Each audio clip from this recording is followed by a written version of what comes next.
After defeating Nidhogg, we have the entire raid stack near the center of the arena. 2 random players will be targeted with circle AoEs that do not deal any damage, but instead give everyone hit the Soul of Devotion and Soul of Friendship buffs.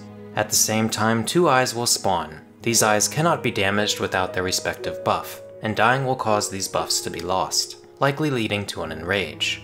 A duty gauge will appear showing the growth of Nidhogg's influence over Estinian, and upon reaching 100, will also result in an Enrage. Both eyes auto-attack and should immediately be picked up by a tank. We chose to hold raid buffs during this phase as the DPS check is fairly lenient compared to the intermission to follow. The blue right eye spawns on the west side of the arena, and the red left eye spawns on the east. To avoid any confusion, I'll simply call these the west and east eyes. After everyone gains their buffs, we have Light Party 1 spread around the west eye, while Party 2 spreads around the east eye. Resentment will deal light raid-wide damage and inflict the raid with a 6-second bleed debuff. When the eyes cast Hatebound, they will each tether to 4 players. The west eye projects blue tethers, afflicting players with Fangbound, while the east eye projects red tethers, afflicting players with Clawbound. Players with opposite colors can swap chains by running into one another. Doing so gives them Bound and Determined, preventing them from swapping chains again for 3 seconds. When a red tether player takes damage, damage is dealt to the east eye, while when a blue tether player takes damage, the west eye is healed.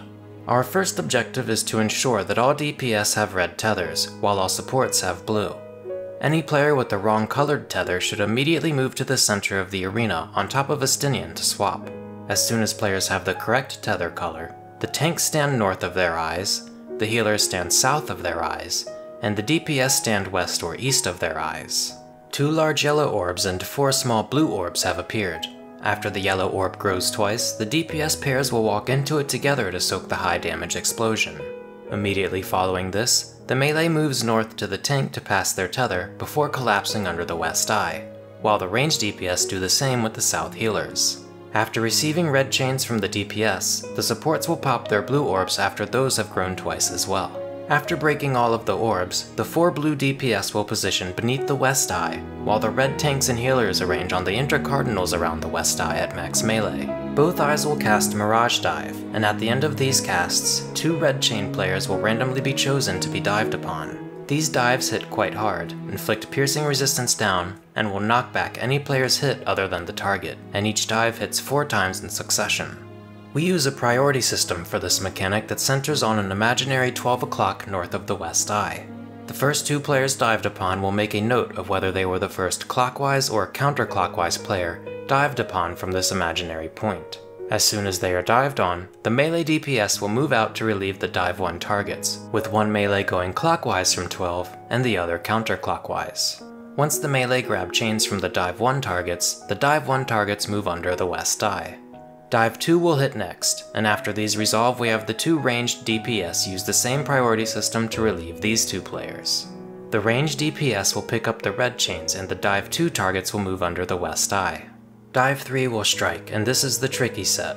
Remember we had the dive 1 targets note whether they were clockwise or counter from our imaginary 12.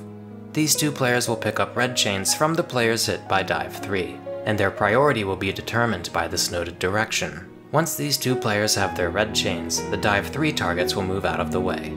The 4th and final pair of dives will strike, and the Mirage Dives are resolved. Both eyes will begin casting Steep Enrage, a raid-wide AoE that deals over 50,000 damage each. To avoid death here, one of the eyes should be destroyed before this cast finishes. This raid-wide AoE can revive the west eye with a sliver of health, so be sure to finish it off again if needed after the east eye is defeated.